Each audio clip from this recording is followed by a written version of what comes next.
Por favor, márchese. Esto es propiedad privada. Un hombre en busca de venganza. Un asesinato a sangre fría a plena luz del día. Provocado por un incidente que se produjo a 10.000 metros de altitud. Cuando un viaje de ensueño se convirtió en el peor accidente aéreo de la historia de Alemania. Los investigadores debían averiguar por qué dos modernos aviones estaban en el mismo lugar al mismo tiempo.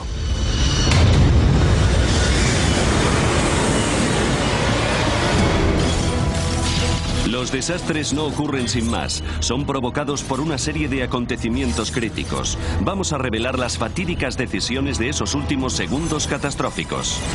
Segundos catastróficos, muerte en pleno vuelo. Rusia. Moscú. Aeropuerto Internacional de Domodedovo. 1 de julio de 2002, 8:10 de la tarde. 45 niños esperaban embarcar en un vuelo rumbo a Barcelona. Era su premio por sacar buenas notas en el colegio. Entre ellos se encontraba Artur Hamatov, de 11 años.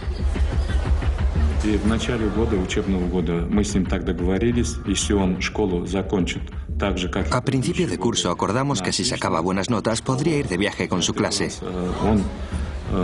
Una tarde, cuando volví del trabajo, me enseñó las notas del colegio y me dijo: papá, he cumplido mi palabra.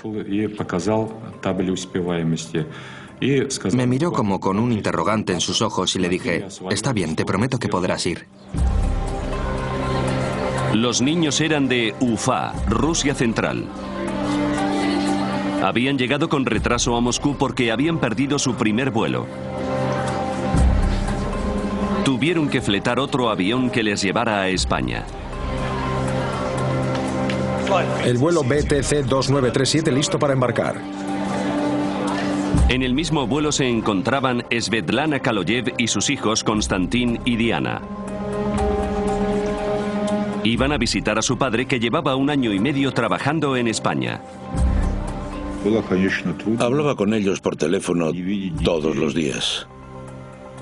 Y eso hacía que mi vida fuera más llevadera. Pero fue duro no poder ver a mis hijos durante tanto tiempo. Svetlana tuvo suerte de encontrar sitio en este charter de Bashkirian Airlines. Los retrasos con los visados hacían que otros vuelos estuvieran completos. Por fin nos íbamos a ver y lo íbamos a pasar muy bien todos juntos.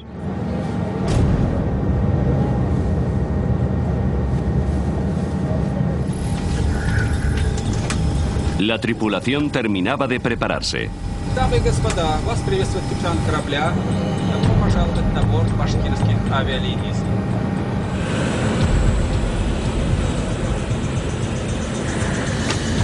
Ocho y 48 minutos de la tarde.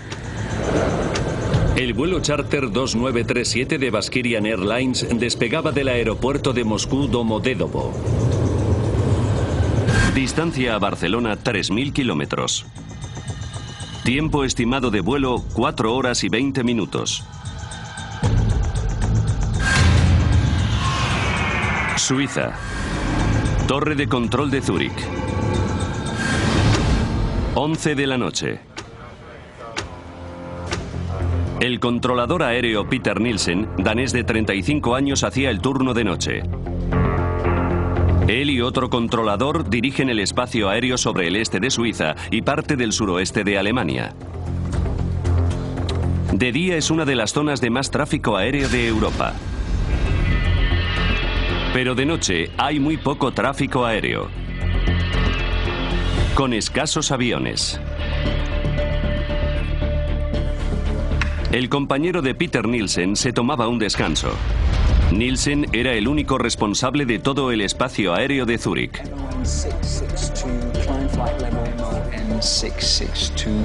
Activó un radar para el tráfico que atravesara su zona y otro para los aviones que fueran a aterrizar en el vecino aeropuerto de Friedrichshafen. Pero después de las 11 no había aterrizajes programados. Nielsen se podía concentrar en el tráfico que circulaba por la zona.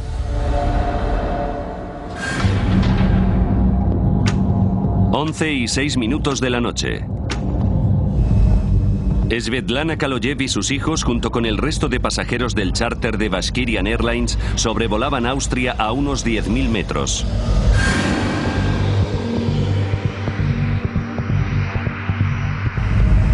Llegarían a Barcelona en poco más de 2 horas. A 600 kilómetros de distancia, un Boeing 757 de DHL despegaba de Bérgamo, Italia. Destino, Bruselas.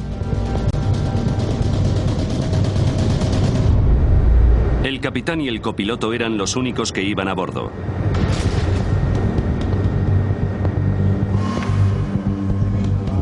Los ingenieros de mantenimiento llegaban a la sala de control de Nielsen.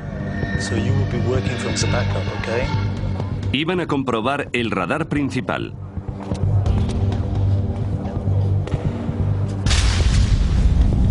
Once y 21 minutos de la noche. El vuelo 611 del avión de carga DHL entraba en el espacio aéreo de Nielsen.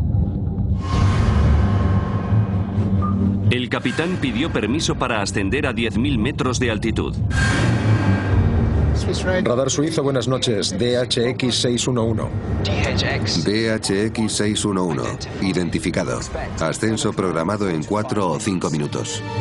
Antes de dar permiso para ascender, Nielsen tenía que regular tráfico.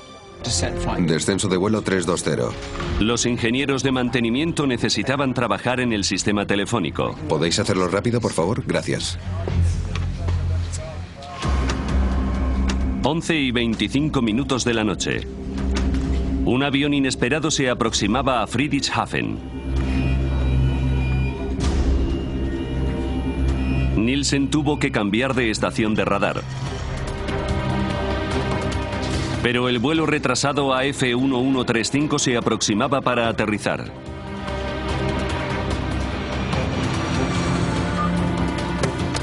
Llamó a las torres de control de los aeropuertos para comunicarlo.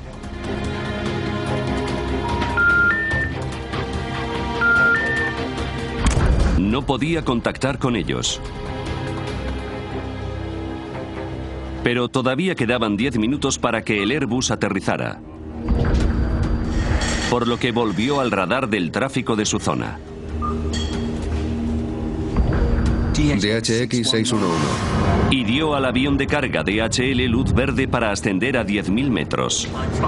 Ascenso de nivel 360.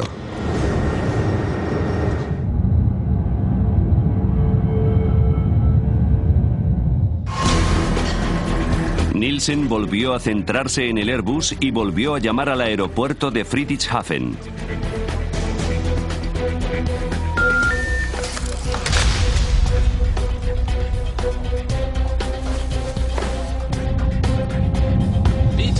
BTC 2937. El charter de Bashkirian Airlines contactó al aproximarse a su espacio aéreo.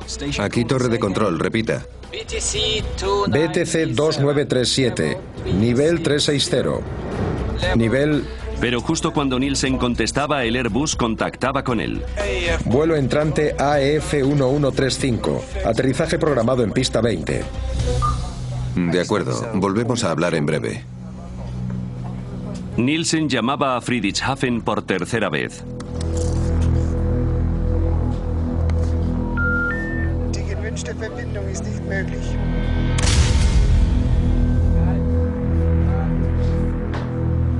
AF1135. Llamó por radio al Airbus para decirles que contactaran con el aeropuerto directamente. He perdido la conexión telefónica con Friedrichshafen. ¿Pueden contactar con ellos ustedes directamente? Afirmativo. El avión de DHL sobrevolaba Suiza a unos 10.000 metros. De repente, su sistema de alerta de tráfico y evasión de colisión aérea, el TCAS, hizo sonar una alarma. Tráfico. Tráfico. Tráfico. Tráfico. En el mismo instante, los sistemas TCAS del avión de Bashkirian Airlines también saltaron. Tráfico, tráfico. Los dos aviones estaban a 25 kilómetros de distancia y volaban exactamente a la misma altitud por la misma zona.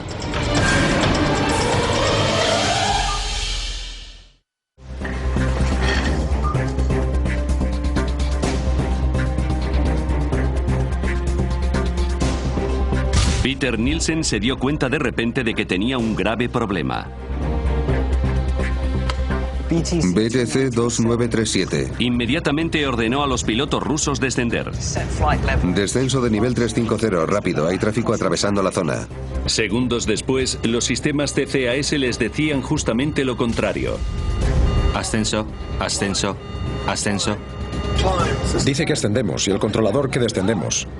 Ascenso, ascenso. Al mismo tiempo, el TCAS del DHL decía que descendieran.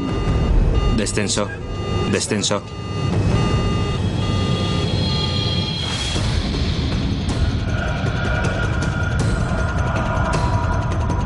La tripulación de Bashkirian no sabía qué orden seguir. Ascenso.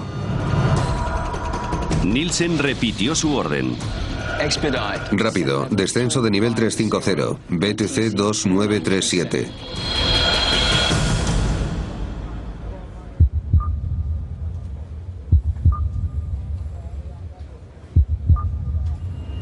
Cuando vio que habían seguido sus órdenes, Nielsen les comunicó que el avión DHL se les estaba acercando por su lado derecho. Hay tráfico en posición 2 en punto, a 360. Volvió a comunicar con el Airbus.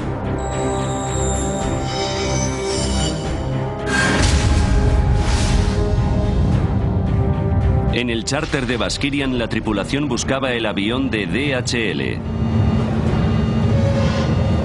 Los dos aviones estaban solo a 5 kilómetros de distancia. Ambos descendían a una velocidad de 1.300 kilómetros por hora, superando la velocidad del sonido. Está aquí, descenso, descenso, rápido, descenso. Descenso.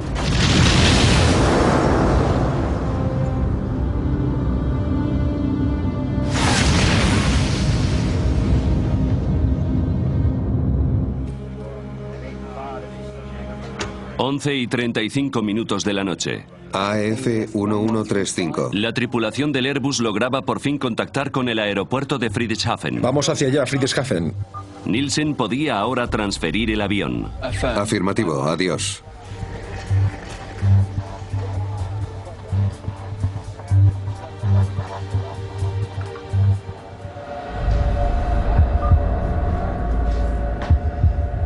BTC 2937. BTC 2937.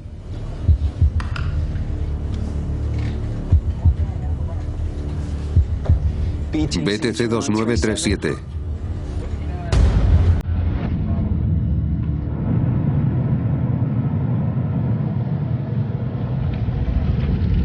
Los restos del avión cayeron desde el cielo cerca de la localidad alemana de Überlingen.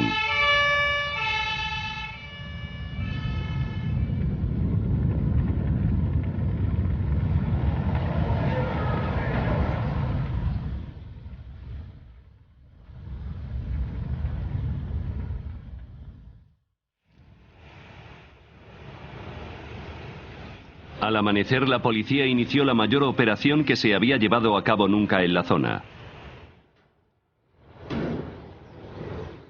Los bomberos debían empezar la difícil tarea de buscar cadáveres.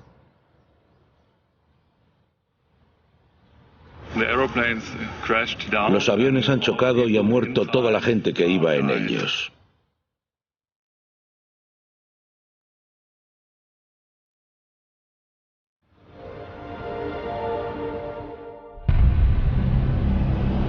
A los pocos días, las familias de las víctimas llegaban a la zona. Entre ellos se encontraba Zulfat Hamatov, padre de Artur de 11 años. Fue una gran conmoción. Muchos padres se desmayaron al ver las alas y la cola del avión destrozados. Teníamos la esperanza de que los niños hubieran podido escapar corriendo de allí y que aparecieran por alguna parte. Creo que todos los padres esperábamos algún tipo de milagro. Vitali Kaloyev voló desde Barcelona confiando recibir la noticia de que su mujer y sus hijos no iban en ese vuelo. Tenía que asegurarme. Puede que no fuera su avión el que había chocado, que les hubiera pasado alguna otra cosa. ¿Cómo lo podía saber sin ninguna prueba?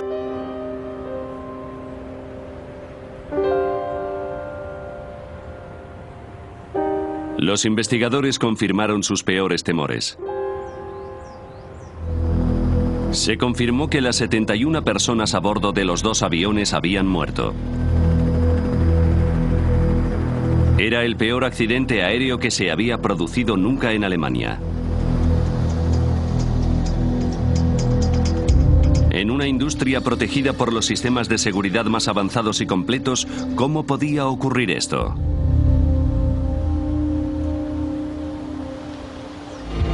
Ahora, repasando los acontecimientos de aquel día y adentrándonos en la investigación,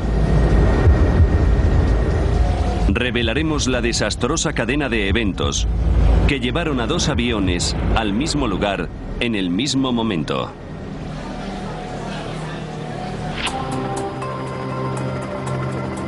Los investigadores de la Oficina Federal de Investigación de Accidentes Aeronáuticos, o BFU, fueron requeridos en la escena.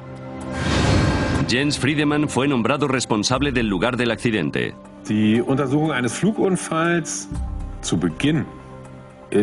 La investigación de un accidente aéreo es como una investigación forense, una escena del crimen. Hay que determinar los hechos.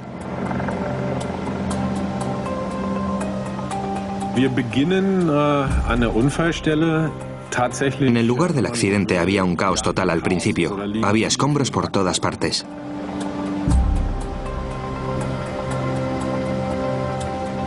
Friedemann no podía dar nada por supuesto. Ni siquiera que los dos aviones hubieran chocado.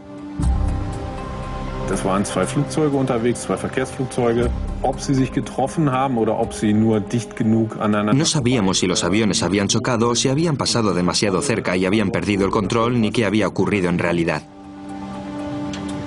Sin las cajas negras, Friedemann solo podía especular con qué había ocurrido examinando los fragmentos de escombros. Las piezas claves fueron trasladadas a unas instalaciones especializadas del norte de Alemania. A Friedemann, el enmarañado de metales pronto le sirvió para aclarar los hechos.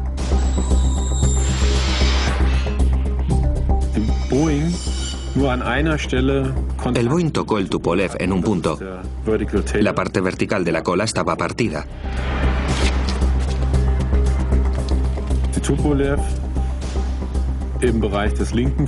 El Tupolev tenía dañada el ala izquierda y la parte izquierda del fuselaje. También había pruebas de colisión en la parte inferior del ala derecha. Los restos revelaban que el avión de carga de DHL y el charter de Baskirian Airlines habían chocado en pleno vuelo. Ahora sabemos qué ocurrió. La cuestión es, ¿por qué ocurrió? ¿Por qué iban tan cerca? En el lugar del accidente, entre los fragmentos y restos de los dos aviones, los investigadores habían encontrado por fin lo que buscaban: las cajas negras de las dos aeronaves.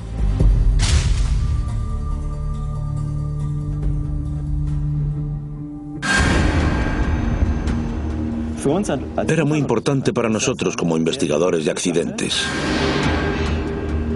Johan Royce, del BFU, Oficina Federal de Investigación de Accidentes Aeronáuticos, se unía a la investigación. Su trabajo consistía en analizar los contenidos de los grabadores.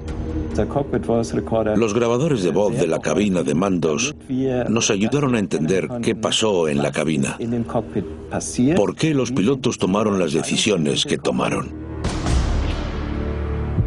Royce comenzó examinando el sistema de alerta de colisiones aéreas, los DCAS. Nuestra primera tarea era determinar si los TCAS habían funcionado como tenían que hacerlo, según su diseño. Los sistemas TCAS construyen un mapa tridimensional alrededor del avión usando su altitud, velocidad y dirección. Todos los aviones equipados con TCAS se comunican constantemente entre sí.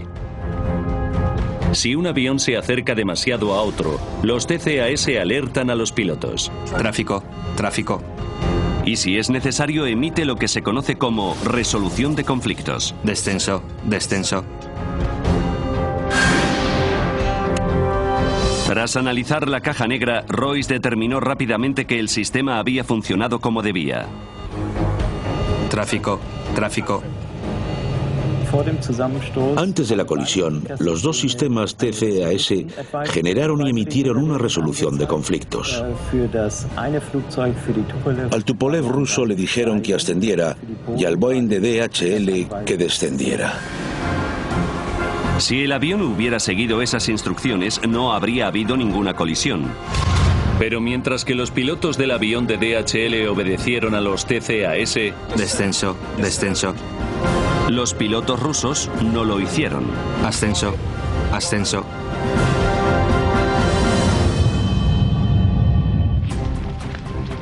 Expertos estadounidenses se están trasladando a la escena del accidente aéreo mortal al sur de Alemania. La colisión en pleno vuelo de Überlingen se había convertido en noticia internacional. Los medios especulaban libremente y buscaban culpables. Se dice que el piloto del avión ruso ignoró diversas órdenes de los controladores de tráfico aéreo. ¿Por qué los sistemas TCAS que sirven para evitar colisiones en este caso han provocado una? ¿Y por qué el avión ruso no descendió cuando se le ordenó la primera vez? ¿Por problemas de comprensión de idioma? Las órdenes de los controladores son siempre en inglés. Las grabaciones de la caja negra eliminaron rápidamente una de las teorías. Zurich, buenas tardes. BTC 2937, nivel 360. Con el grabador de voz de la cabina pudimos determinar que el idioma no fue el problema. La tripulación rusa tenía un buen nivel de inglés. Pero las grabaciones también revelaron un hecho sorprendente. Ascenso, ascenso. Dicen que ascendemos y el controlador que descendemos. Vimos que recibieron órdenes del controlador de tráfico aéreo. BTC 2937, descenso de nivel 350. Y nos dimos cuenta de que al mismo tiempo o inmediatamente después también hubo una resolución de conflictos del TCAS. Ascenso. Prácticamente al mismo tiempo a los pilotos rusos se les ordenó hacer dos cosas completamente diferentes. Descenso de nivel 350, rápido. La tripulación necesitaba tomar una decisión rápidamente. ¿Qué tenían que hacer? Y descubrimos que les costó mucho tomar esa decisión. Aunque no debería haber sido así, los dos aviones volaban sobre Alemania y la normativa europea estipula claramente que los TCAS tienen prioridad sobre los controladores de tráfico aéreo. En mi opinión, que ocurriera algo así no tenía ninguna explicación posible.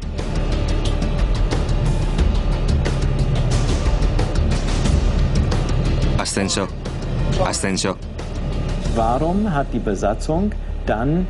¿Por qué la tripulación no acató la orden de los TCAS como debería haber hecho? En abril de 2001 los sistemas TCAS eran obligatorios prácticamente en todo el mundo. Pero los investigadores descubrieron una significativa excepción: Rusia. ¿Podría ser que la tripulación rusa no supiera utilizar los TCAS?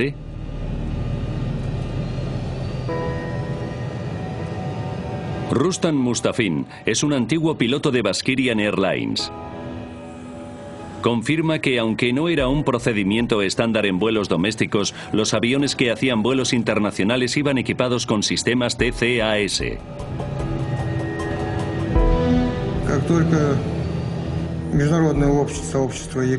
En cuanto los sistemas TCAS se hicieron obligatorios, el Centro de Formación de Baskirian Airlines se aseguró de que nuestros pilotos supieran utilizar dichos sistemas. Mustafin volaba regularmente con los pilotos del vuelo 2937. En la época del accidente, ya teníamos bastante experiencia con los sistemas. La tripulación sabía cómo funcionaban los TCAS, pero ignoraron sus instrucciones. El manual de vuelo del Tupolev, la Biblia operacional del piloto, reveló por qué.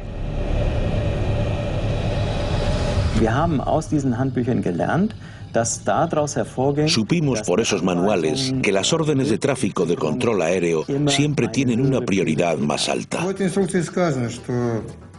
El manual de operaciones de la época estipulaba que la orden de tráfico de control aéreo tenía preferencia sobre los TCAS en caso de que el sistema emitiera una alerta.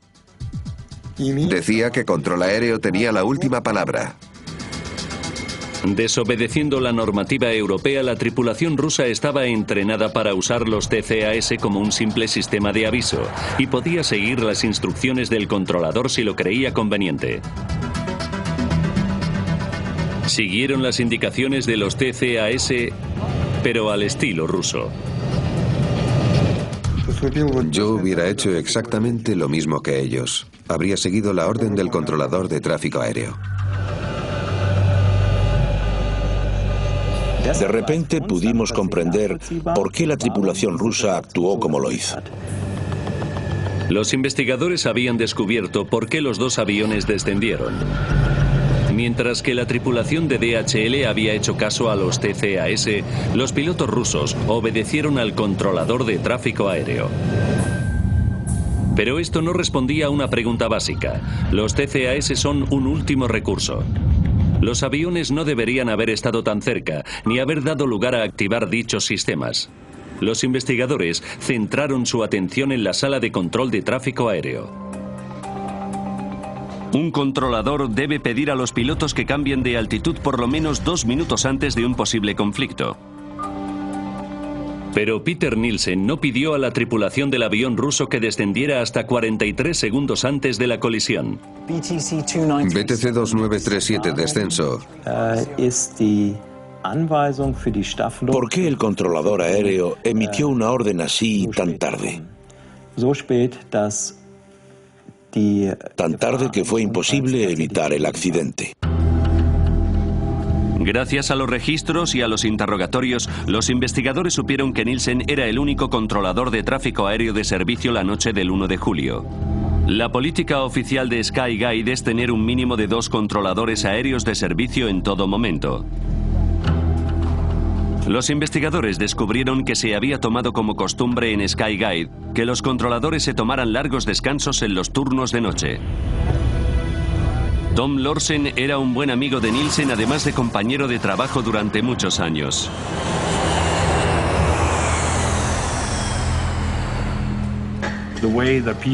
Peter hacía los turnos de noche como los hacíamos todos. Se quedaba solo un controlador porque había muy poco tráfico. Entre las 11 de la noche y las 6 de la mañana no se programan aterrizajes en los aeropuertos de la zona. Pero sobre las 11:25 del 1 de julio de 2002, Nielsen se encontró con un aterrizaje inesperado. El avión se aproximaba al aeropuerto de Friedrichshafen y él tenía que coordinarlo. Era muy poco frecuente que un avión fuera a Friedrichshafen a esas horas. Y supongo que al controlador le sorprendería bastante eso. Según la normativa, Nielsen debía contactar con la torre de control del aeropuerto antes de aprobar el aterrizaje del avión que venía con retraso. Algo rutinario. Con tan solo dar a una tecla, podía haber contactado con la torre de control de Friedrichshafen. Pero los registros indican que Nielsen no pudo contactar con el aeropuerto. Los investigadores averiguaron que fue por los trabajos de mantenimiento. El teléfono de Nielsen estaba siendo reparado. Pero incluso así, el controlador debía poder hacer una llamada con solo presionar una tecla. Sin embargo, un examen técnico de los teléfonos reveló un terrible problema.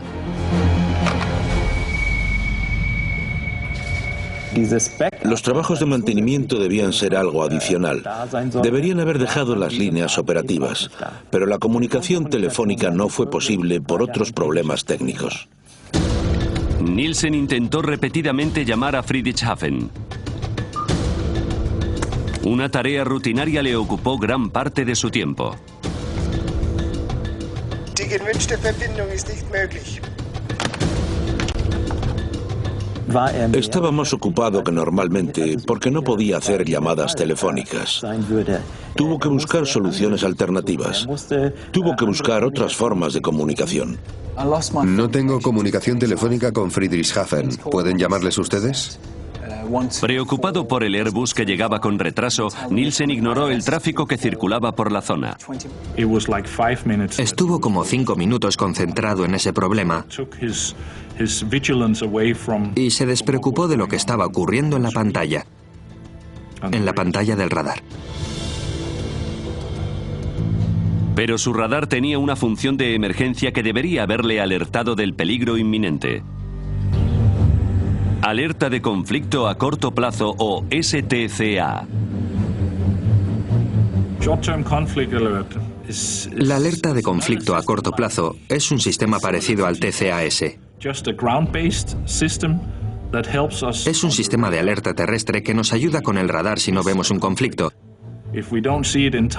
Si no lo vemos a tiempo, activa una alarma. 2 minutos antes de la posible colisión, una alerta STCA debió haberse activado tanto en las 2 pantallas de radar de Nielsen como en los altavoces. Esto es exactamente lo que ocurrió a 180 kilómetros de distancia en la localidad alemana de Karlsruhe.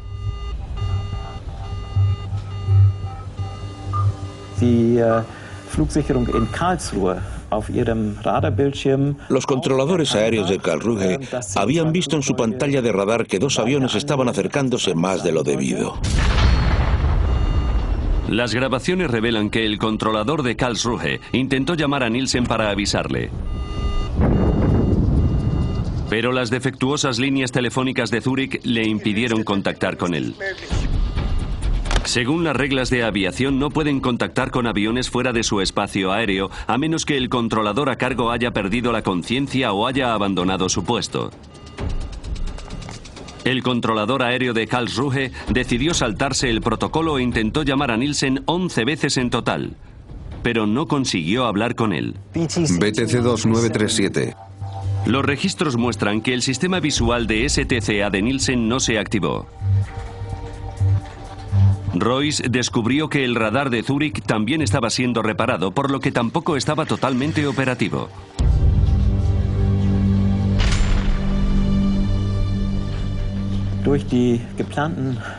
Los trabajos de mantenimiento programados en el sistema de radar hicieron que no fueran operativas todas las funciones que normalmente tiene disponibles.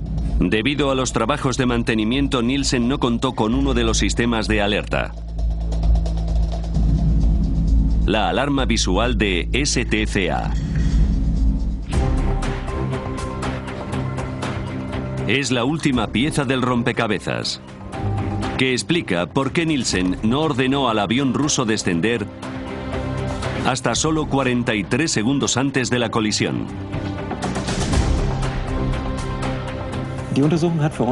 La investigación mostró que se produjeron una serie de acontecimientos desafortunados en la sala de control de tráfico aéreo.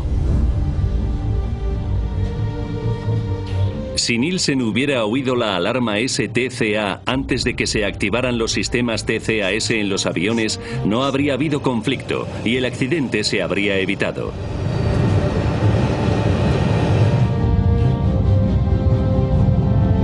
Pero ocurrió algo más. 19 segundos antes de la colisión, Peter Nielsen comunicó a los pilotos rusos que el avión de DHL se les estaba aproximando por la derecha. Tenemos tráfico en posición 2 en punto, ahora a 360. ¿Dónde está? En realidad se estaba aproximando por la izquierda, posición 10 en punto. La única explicación que los investigadores pudieron encontrar para que cometiera este error es el estrés. No sabemos si los pilotos rusos habrían tenido tiempo de evitar la colisión, ni siquiera si hubieran visto el avión de DHL antes. Está aquí a la izquierda. Pero los registros muestran que en los últimos segundos lo intentaron.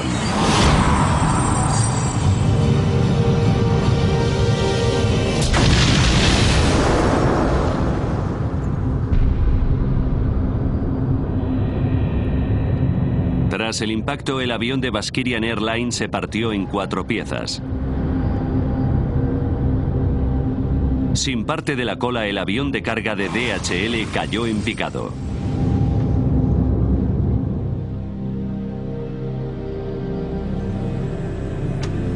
...21 de febrero de 2004...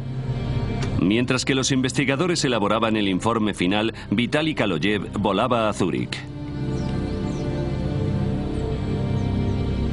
Estaba obsesionado con encontrar a algún culpable de la muerte de su mujer e hijos. Quería oírles decir que eran responsables, pero que los perdonara si podía. Habían matado a muchos niños y no les había pasado nada. No habían pedido disculpas, no habían expresado ningún dolor, nada. Nielsen siguió trabajando en Skygate, pero en áreas de análisis de seguridad. Kaloyev averiguó dónde vivía. Fui a ver al controlador. Sabía que había trabajado esa noche. Todo esto tenía que llegar a su fin. Tenía que cerrarse. No podía esperar más y decidí terminarlo yo mismo. Nielsen salió. Era más alto que yo. Le mostré las fotos de mis hijos en sus ataúdes. Y él las apartó de un manotazo. Y después le di su merecido.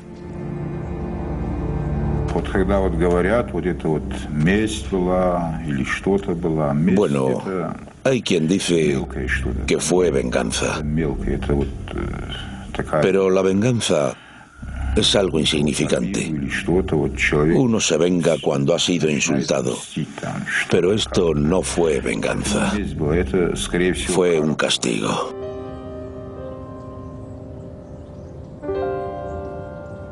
En Suiza, un hombre ha sido detenido por el asesinato del controlador de tráfico aéreo que estaba de servicio la noche en que 2 aviones chocaron hace 2 años.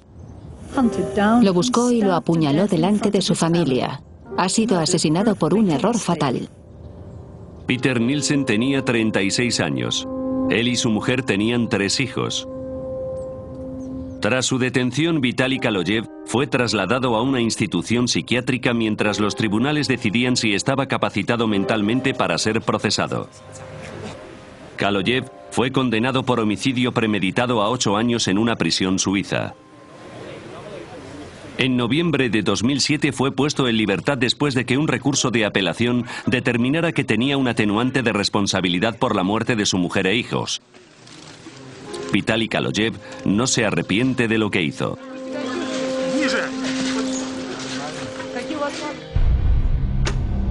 En mayo de 2004, tras casi 2 años de meticuloso trabajo, el equipo de investigación alemán publicó su informe final. Ahora es posible analizar los hechos de ese fatídico día gracias a las pruebas que se recabaron durante la investigación.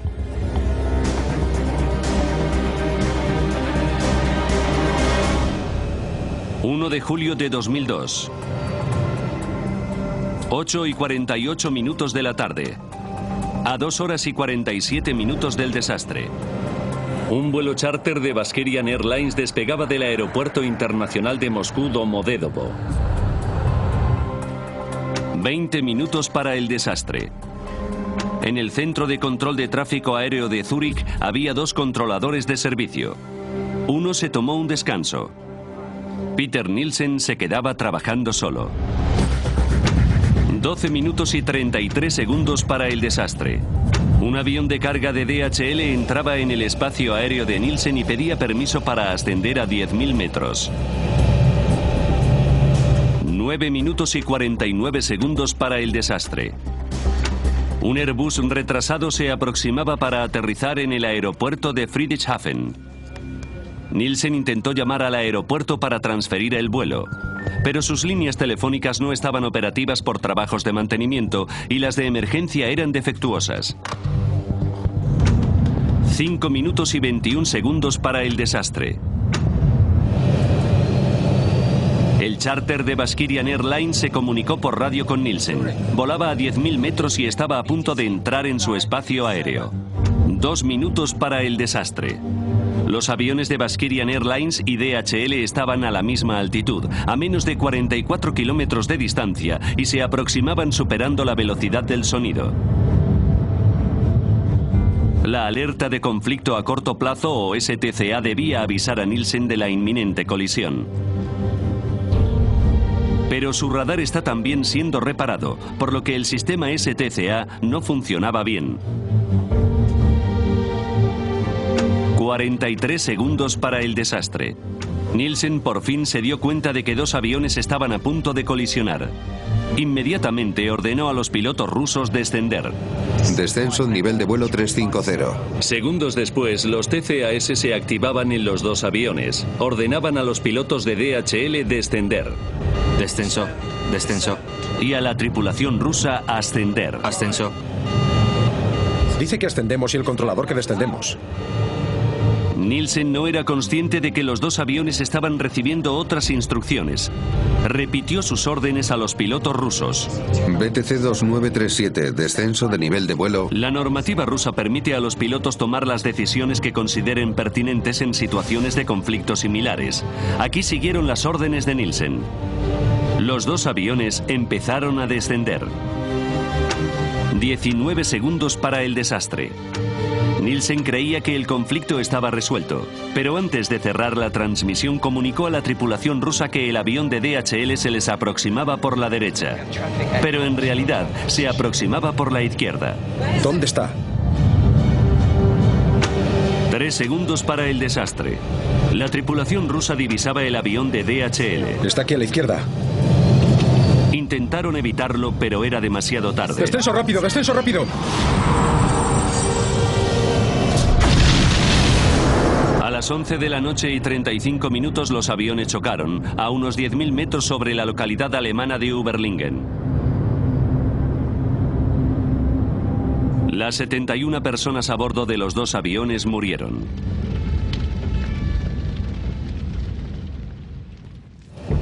El informe de investigación alemán concluyó que Peter Nielsen y los pilotos rusos habían cometido graves errores.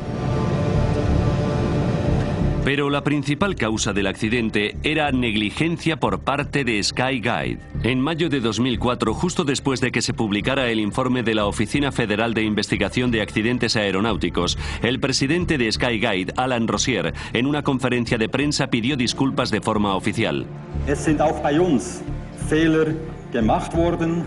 Nosotros también hemos cometido errores.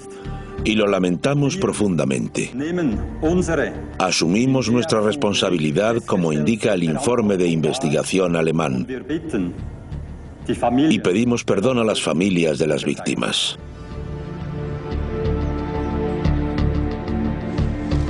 En septiembre de 2007, un tribunal suizo declaró a 4 empleados de Skyguide culpables de homicidio imprudente.